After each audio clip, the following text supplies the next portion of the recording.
Okay, first of all, thank you to be here, Mr. French. You are a very well-known professor at the Department of Language at the University of York.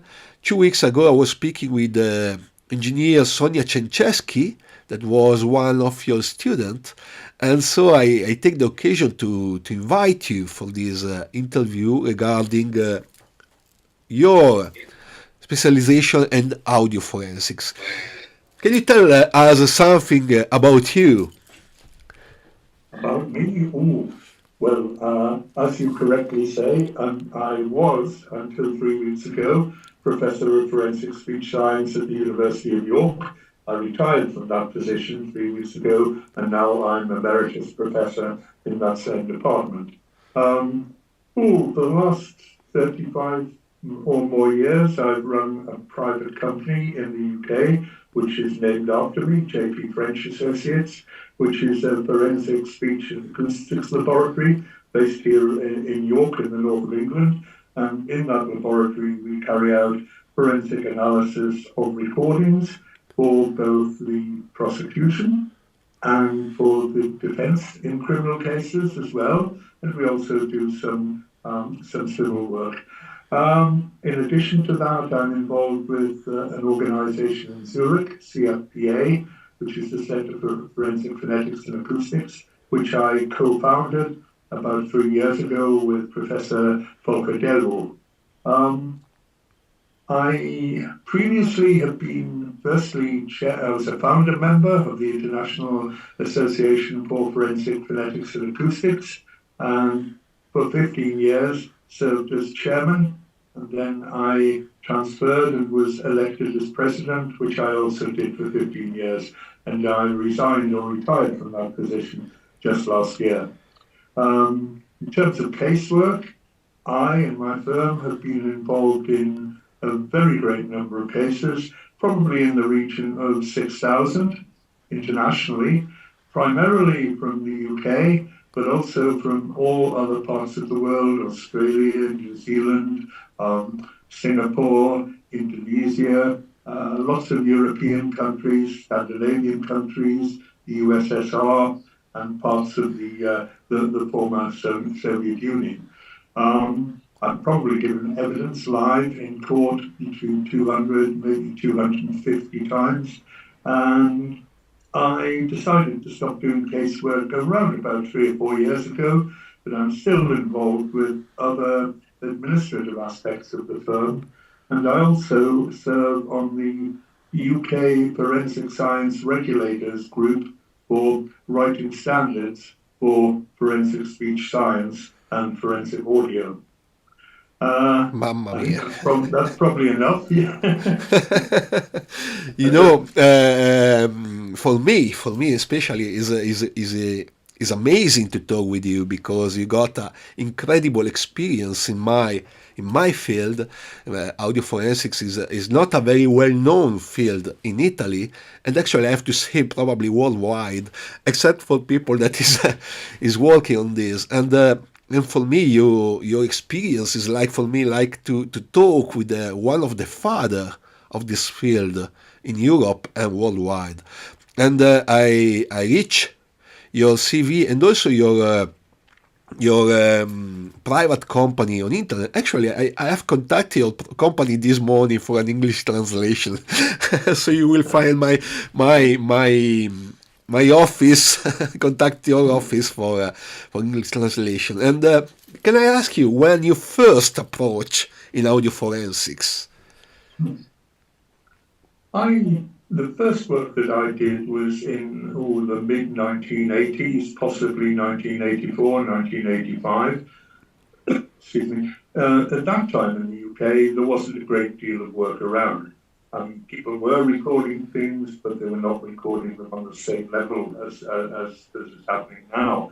I would say probably there were less than 20 cases a year in the UK, mainly of forensic speaker comparison or voice identification, as some people quite wrongly call it, but we know what we're talking about there.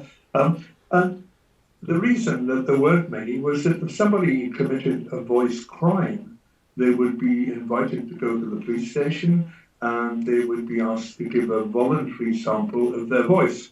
Well, of course, a lot of people said, well, thank you very much for the kind invitation, but I won't be doing that. So, in fact, the cases didn't go anywhere. Then what happened was that in the late 1980s, around about 1987, we had a piece of legislation here in the UK which was just beginning to kick in, and that was known as PACE, P-A-C-E, which stands for the Police and Criminal Evidence Act. And this piece of legislation dictated, among a whole range of other things, that all interviews with suspects in police stations would be recorded. In those days, on standard audio cassettes. And of course, people who were being interviewed about voice crimes, who were previously refused to give a voice sample, maybe, suddenly found themselves giving a voice sample almost inadvertently as a byproduct of the interview process. And what happened then was, at that time, I was working in academics. I was teaching phonetics and linguistics, and I'd just begun to do a few cases here and there, and all of a sudden it was like there was a thunderstorm and it rained cassette tapes, and there were loads and loads of cases. So I made a decision around that time to actually come out of academics and to start doing casework to see if I could make a career of it. And it was if some would say a brave step, some would say a foolish step, but nevertheless, it's something that I did, and it seemed to work out. I mean, the way I first got started, I think, was through a man who is now dead, very sadly, who was one of the great UK dialectologists. His name was Stanley Ellis, and he worked at the University of Leeds on the survey of English dialects under Professor Harold Orton. Now, Stanley used to do forensic casework. He didn't tell a lot of people about it, but he got talking to me about it one day, and I said, I'd like to do that. And he said, well, what we do, I've got a case in at the moment. I'm not going to let you loose on it, but you can be, if you like, the second opinion. So I'm going to give you the recording. I'm going to analyse the recordings. I'm going to write the report. I'll give you the recordings and see what you can do with them and see if your conclusion is the same as mine. It went from there, really. I was mentored by Stanley Ellis for some time, and I followed him in his casework and also the court. So when he went to court to give evidence, I used to go along and sit and watch, and I guess learned how to answer questions in that sort of formal setting and how to address questions that were put to you in cross-examination. So that's how I got started. And initially, I was a one-man band. I worked from home, a spare room, equipment in there. And then I got the strange idea that it would all look better if it wasn't just me, but I had a firm. So I began to rent external premises and to employ people, first a secretary, then a technical assistant, and then another phonetician working alongside me. And the firm grew from there. I mean, it's been bigger than it is today. At one time we were employing about 8 people, maybe even 9, I'm not sure.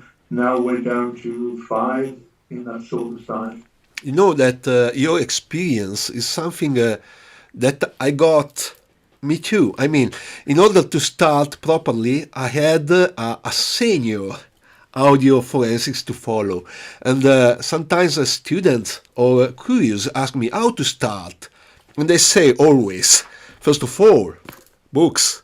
This is my linguistic book, Pro Tools books and software, and a lot of knowledge from different kind of studies, for example, sound engineering and mathematics, and languages and phonetics and sociophonetics and so on.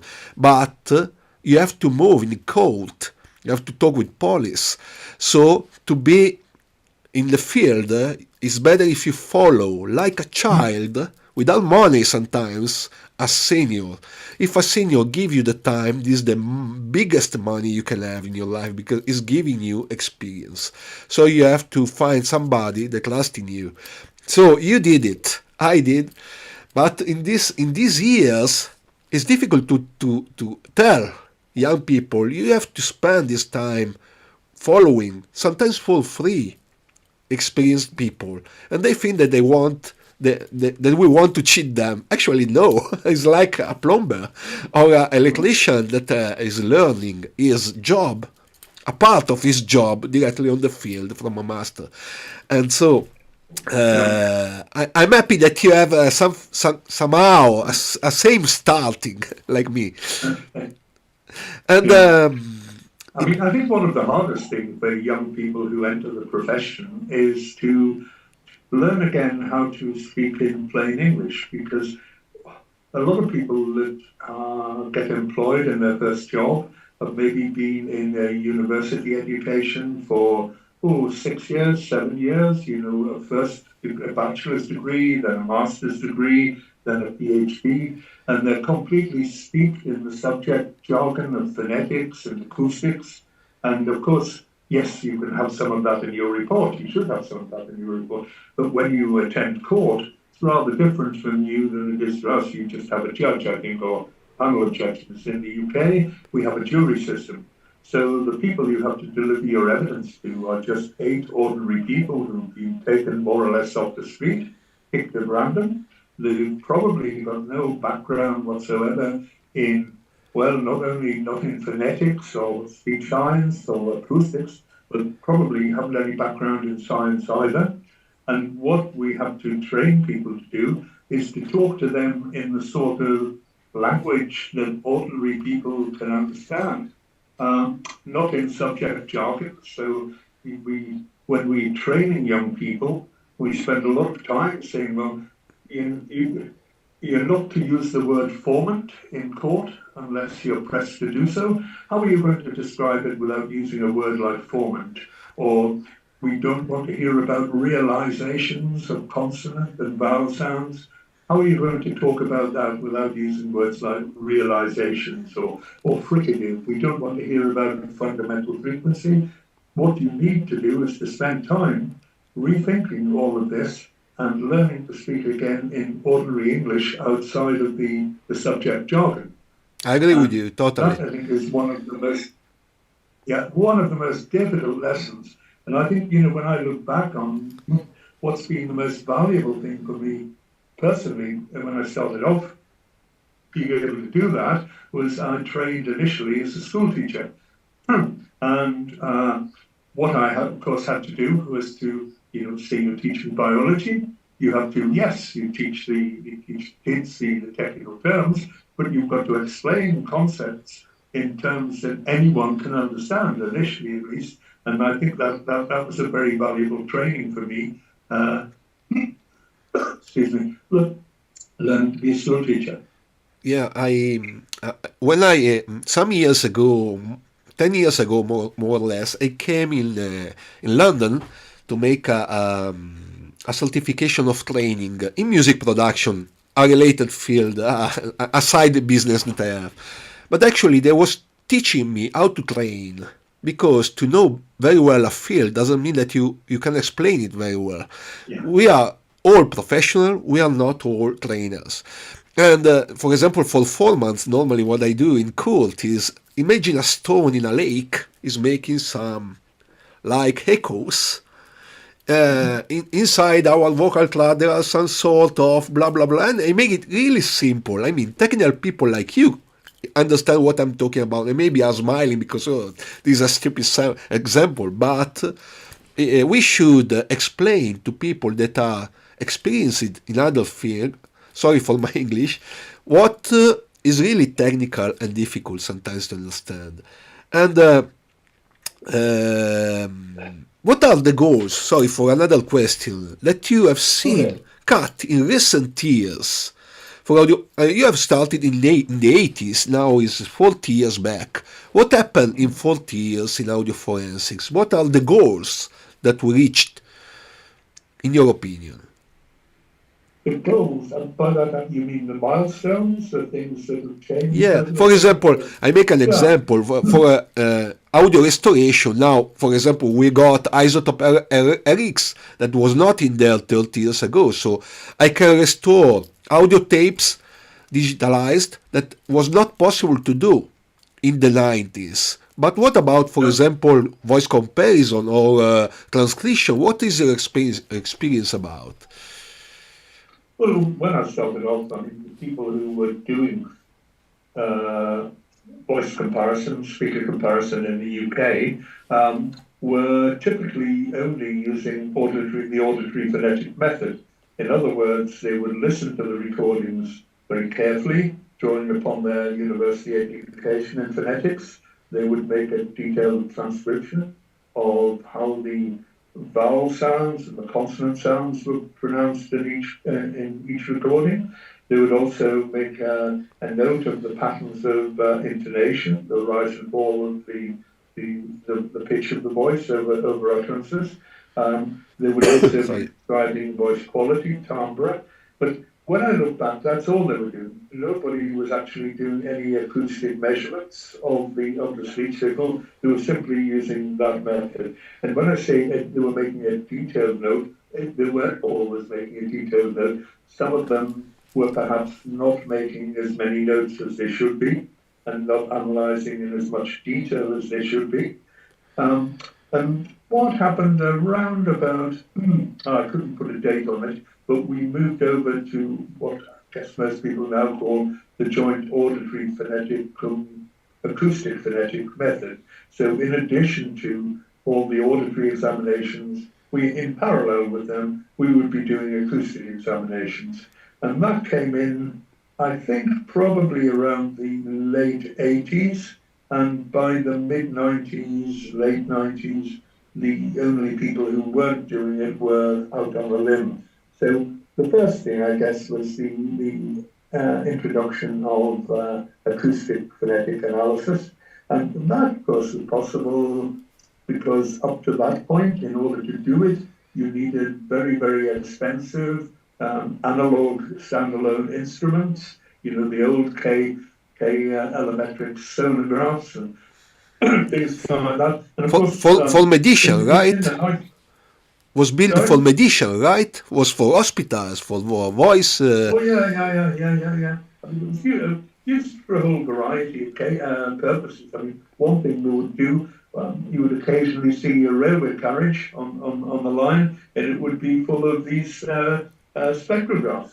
And what they were doing were analysing rail noise through the body of the carriage. They were used in speech therapy, as you say.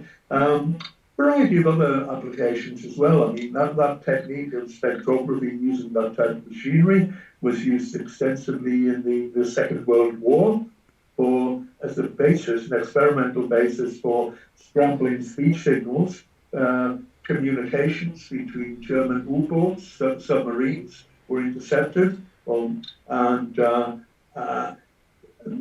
spectrography was carried out on them, but also more importantly, between British bases and ships, and that they would be, the idea was that there would be spectrograms produced of them, and that you could rearrange the parts of the spectrogram, and you could somehow read back from that and decrypt it.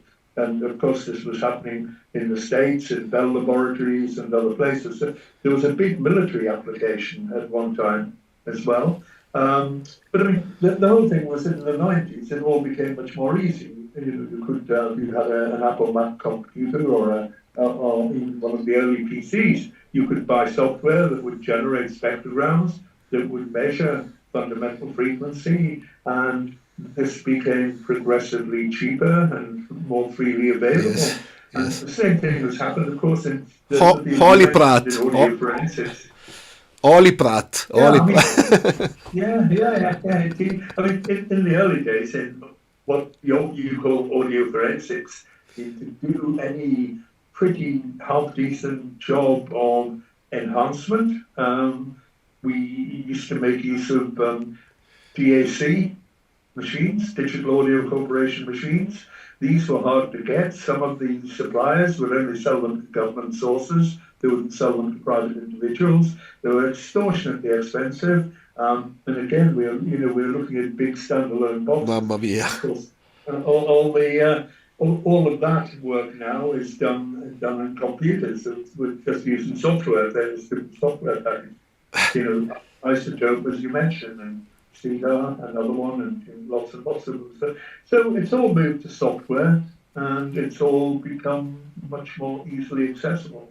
Yeah, but I'm very curious about your experience in forensic Oh, voice. sorry, I should just mention one other thing, which is automatic speaker recognition systems, which are now, when I first started, these were not used anywhere for evidential purposes. They now are used in many countries in the world. But a survey that I carried out with one of my ex-PhD students just a few years ago found that no lab that we surveyed and no private individual was using an automatic speaker recognition system on its own. They were always doing some sort of phonetic analysis, auditory and auditory plus acoustic in addition to that. So that's a new development. We haven't implemented it in the UK. We have access to various systems, the Nuance system, also Phoenixia. Some people also use Oxford Waves research Vocalize. software. Yeah, I vocalize, X vocalize, so on and so forth. But in the UK, that isn't used for casework that is going to court. That's not admissible as evidence here yet. So they're the main things, I guess, within speaker comparison. Firstly, the introduction of acoustic analysis alongside the auditory analysis, and secondly, we're moving towards integrating automatic speaker recognition systems into the battery of tests that we carry out. When I was starting voice comparison, I don't have huge experience like you, of course. I'm almost 50, but it's not many years that I'm doing this job, and I was curious about automatic system recognition. I was testing the first test that I made was with Easy Voice Biometric. You put two files, you push a button, and you check the result. It was a really great graphic and so on. I was happy. But when I made some trials with my own voice, the results were not okay. I mean, well, this is my voice. I know my voice. Why is not sure? And then I made some trials with the different software house from STC, Phonexia, and I didn't try to vocalize. But what I know is that, for example, in Italy, police and carabinieri, the two army that we got in Italy, they use two different software, semi-automatic software, with let's say a 20 years old technology.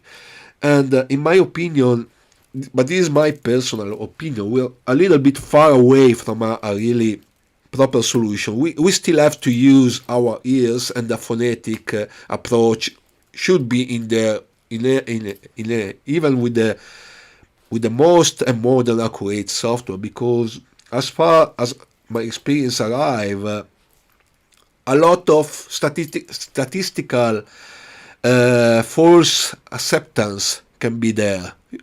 Do you agree with me, or I'm completely wrong? Feel free to. I think certainly with things like the current Phoenixia systems, if you're using those and you're making judicious selections of which speech to use and which not to apply it to, etc., I mean, the error rates are spectacularly low now. They're much better than I would have ever forecast. If you'd asked me 10, 15 years ago, well, we ever getting to this point. But I mean, we're getting to things like equal error rates of 1, 2, most 3%. That sort of area. And if you look at the performance of these of this software in, for example, the NIST evaluations, which are carried out each year in America, it's performing very, very well. I think one of the problems with it is that it performs that well if you use it on very high quality, studio quality speech. If you try applying it to real forensic speech, you've got to decide which recordings are suitable and which ones aren't. Yeah. And I mean, I would say more than 50% of cases we deal with, the recordings would not be of sufficient quality to get a reliable result. And in a few cases as well, the samples would be too short. So when I first carried out a set of experiments with a colleague using one of the old bat box systems, going back a long way now, we were finding that about 80% of cases had to be rejected because the software couldn't So handle it. it's been acquired by Nuance, is correct? Yeah, it's Nuance Correct. now, and of course Nuance Nuance, Forensics, yes. yeah, Nuance have been acquired by Microsoft, and Yeah. so on and so forth.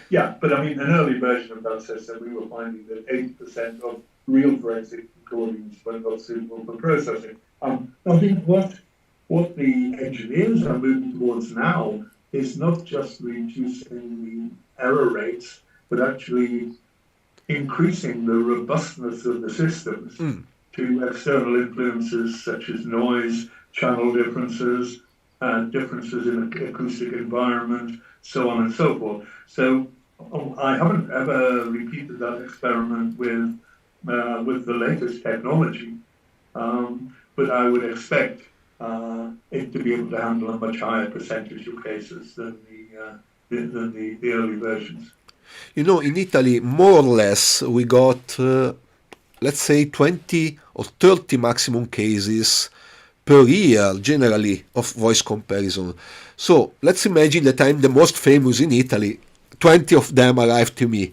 And I think that if I'm using the last technology, I can use them for 10 cases maximum, right? In your experience with the latest technology, is 50% of rejection. We cannot use them in 50% of the case, right? Okay, yeah.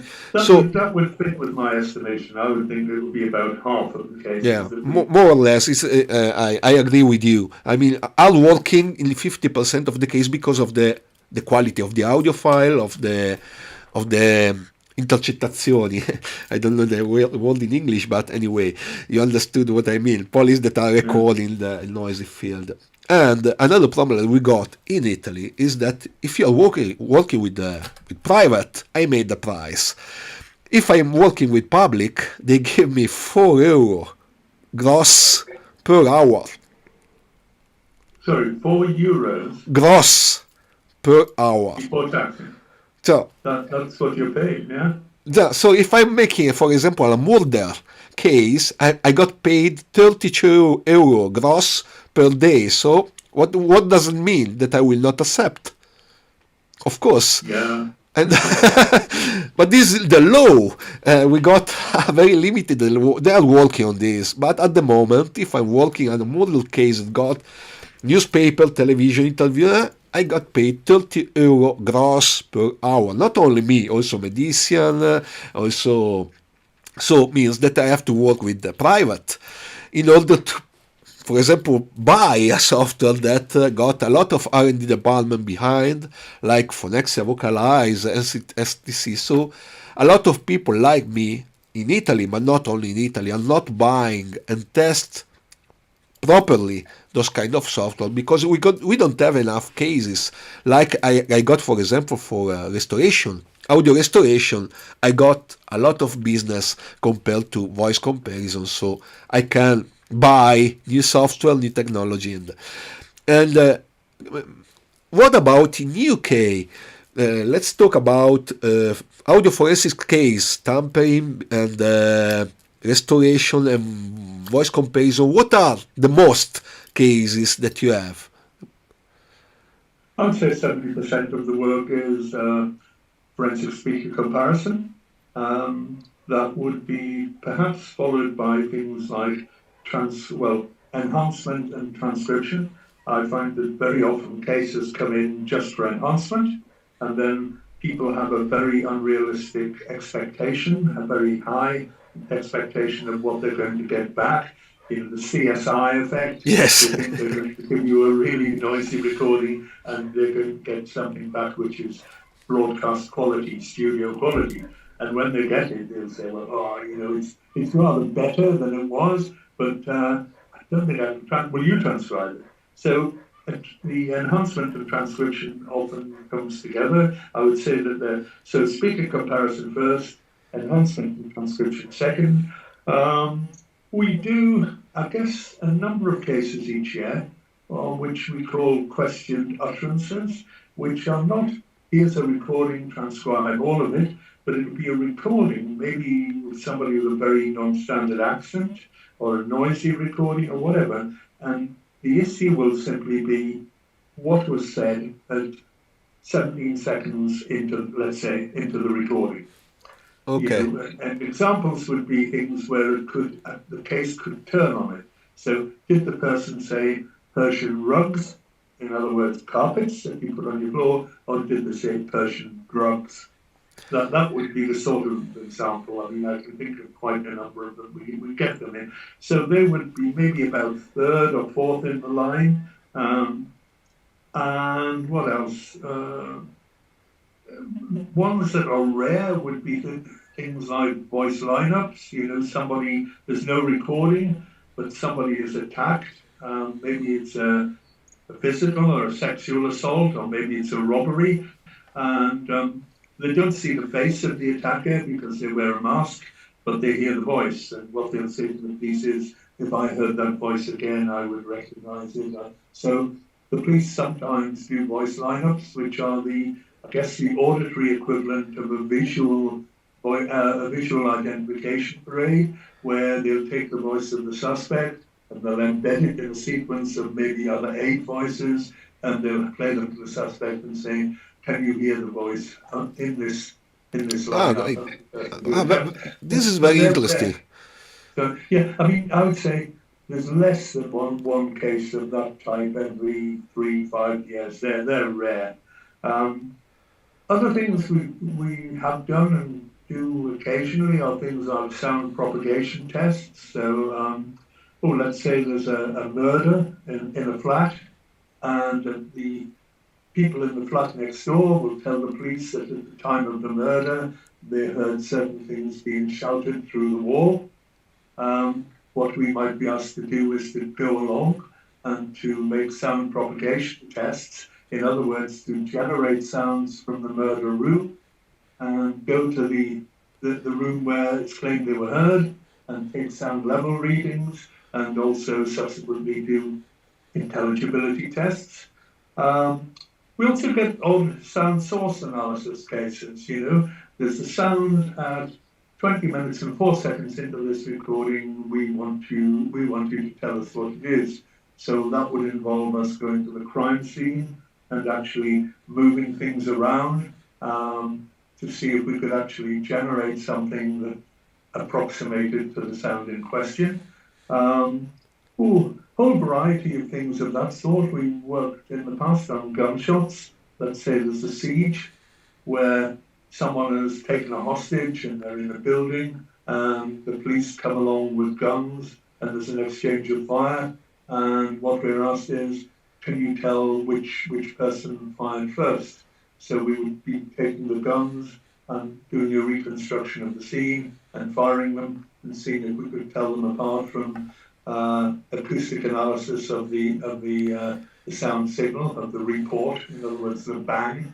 A whole range of queer things like that. But I mean, they're rare. Stock in trade stuff is speaker comparison, transcription enhancement, and also occasionally, maybe about 3 cases, could be 5 a year, just of speaker profiling.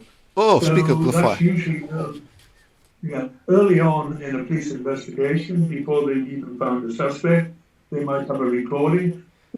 Let's say, again, go back to the scenario of the robbery. Someone goes into a bank with a gun. They've got a balaclava over the face. They're picked up on the CCTV system, but you can't see the face because of the balaclava. Sorry, Mr. French. I see that the connection is going down. I made a little pause. I send you another link immediately. Okay. We have a second session now. And we will start we didn't cut. I'm curious about voice profiling because linguistic study, I've studied that big difference, for example, for white collar and blue collar, high status people, low people, African speaking, gang, New York gang. There is a lot of new experience in this field, and it is a completely new subject in Italy. So it's very, very, very interesting. What are you doing? Do you think that some, let's say, some people that got a high education can have a low-profile voice in case of some robbering, or they cannot change their voice so completely? Talking here about voice disguise, eh? Sorry, Are we talking about voice disguise? People disguising their voice? let's talk about voice profiling. For example, my voice now is a natural voice talking with you, but probably, and I got a medium education.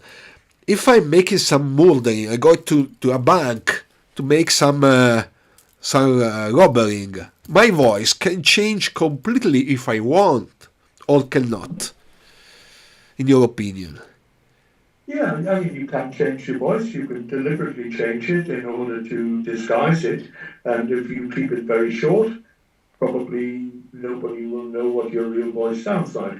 If you talk a lot, what tends to happen is that the disguise is let lapse, and the real voice, the genuine everyday voice, tends to penetrate the surface of the disguise. Some people are better at sustaining the voice disguise than others. But I mean, typically the cases we're talking about, such as bank robberies, where the voice is picked up on the CCTV system, but not the face because of the mask. And what the police will be asking is, we've no idea who this robber is. We really need to be looking at what section of the population they might be in. So what is the regional accent? Is it just one regional accent? Is it a local accent? If not, which part of the country is it from? Is it a hybrid so that there's more than one accent intermingled in there?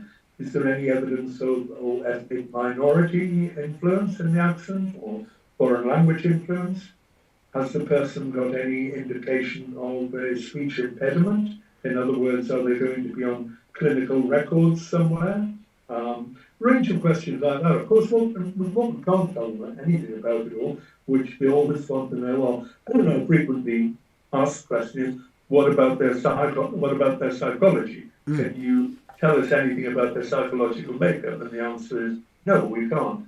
But drawing on the literature, the very extensive literature of sociophonetics, we can probably tell you about foreign language influence, we can probably tell you about ethnic minority influence, we can tell you about regional influence. The thing is about voice speaker profiling, though, is that I guess somebody like me and nearly everybody else is a general practitioner. They're the doctoring thing first off, and really what we would often do would be referring it to a specialist. So there are people who've devoted their life's work to studying accents of different ethnic minority groups, or the accents, the indigenous accents, which are specific to different parts of the country.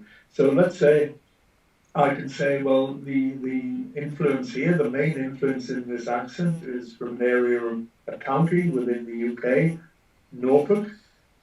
I couldn't be any more specific, but Peter Trudgill, who is perhaps one of our most famous sociolinguists, has done massive studies of the Norfolk area. He would be able to perhaps help you more, be able to pin it down more than just a general county. And similarly, there are people who've worked on the major cities, on London, on Liverpool, on Manchester.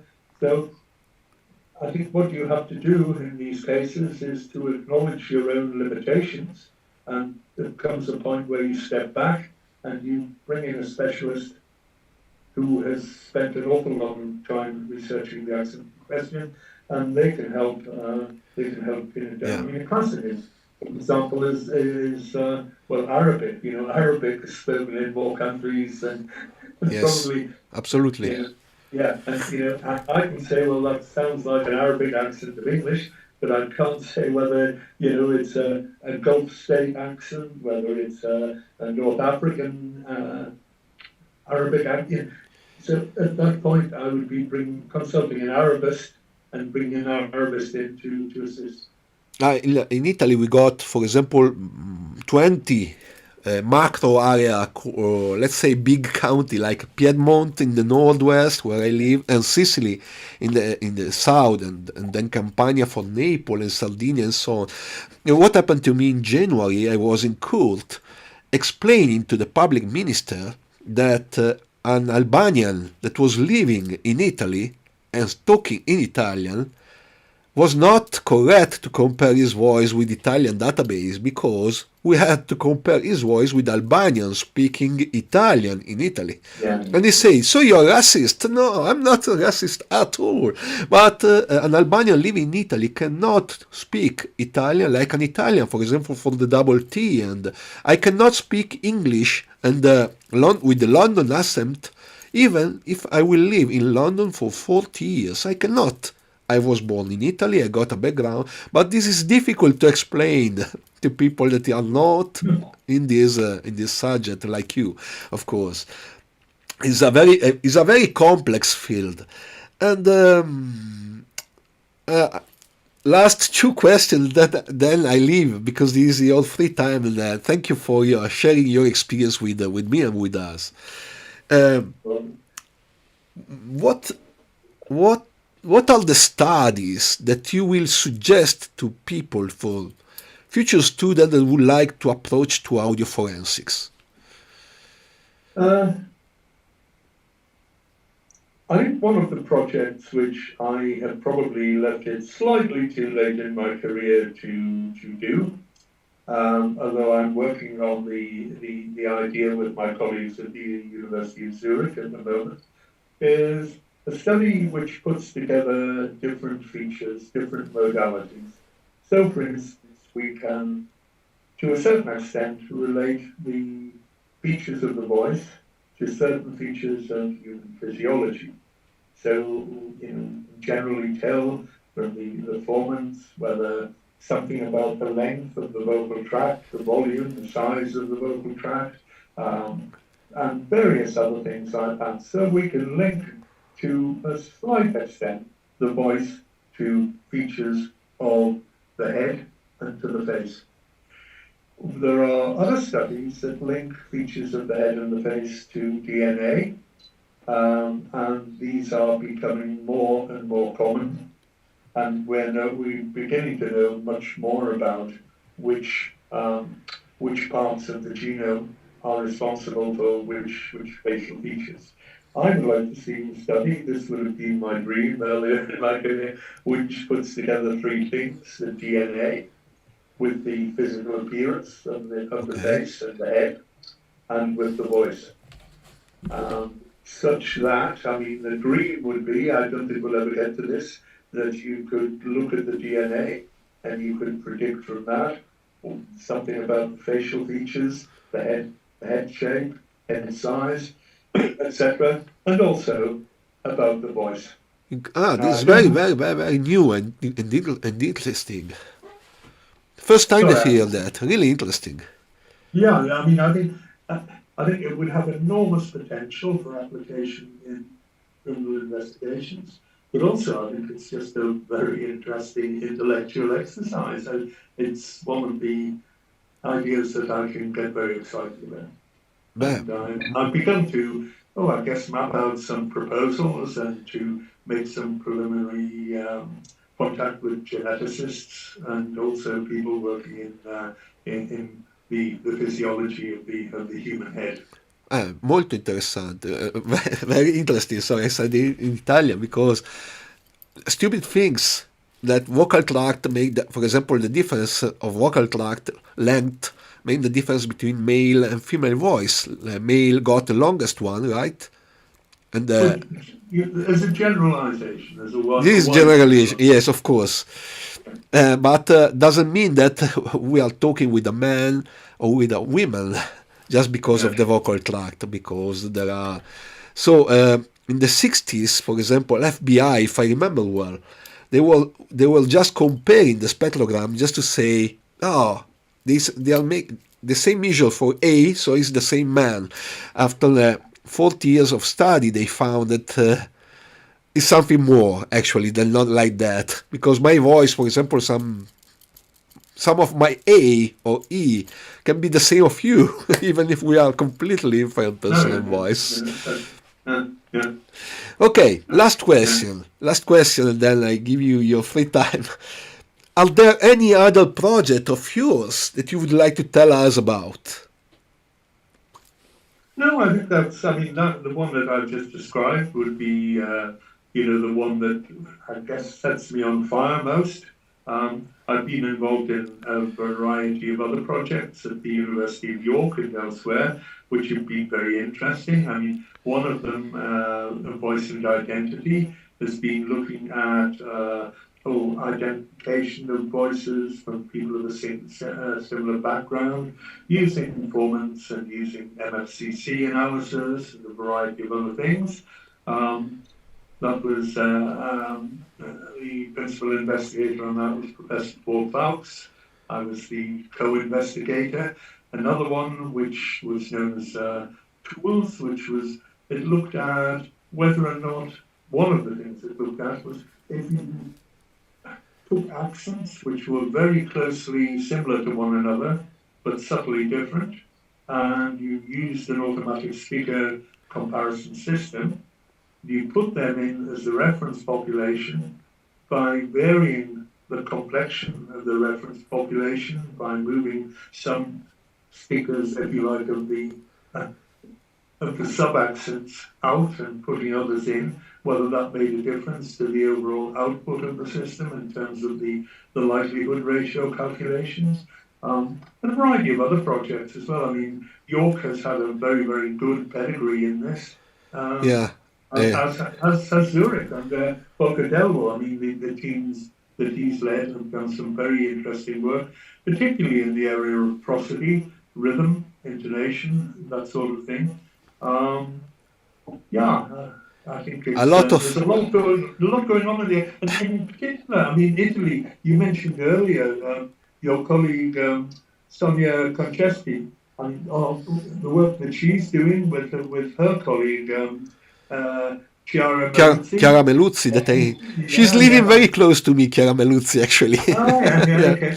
I mean, that pair of people are doing some really pioneering work in terms of establishing standards for this area, which is what we're moving towards in the UK. They're also bringing together people in meetings and conferences, publishing proceedings of the conferences, and I mean, their work that they talk about in relation to standards, I mean, what they would like to see, and I think be a very good thing, would be the imposition of some standards, national standards in Italy, as we're having in the UK. I mean, this Home Office post in the UK of the Forensic Science Regulator, he's bringing in that all laboratories and all individual experts within maybe 4 years, 5 years from now, will have to be accredited to an international standards order, ISO 17025.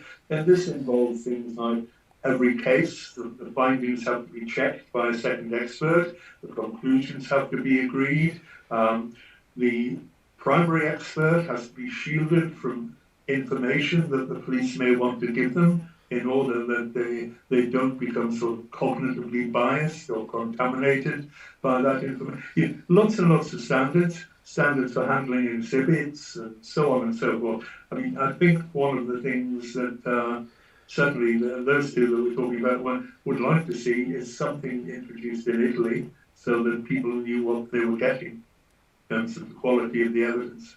Yes.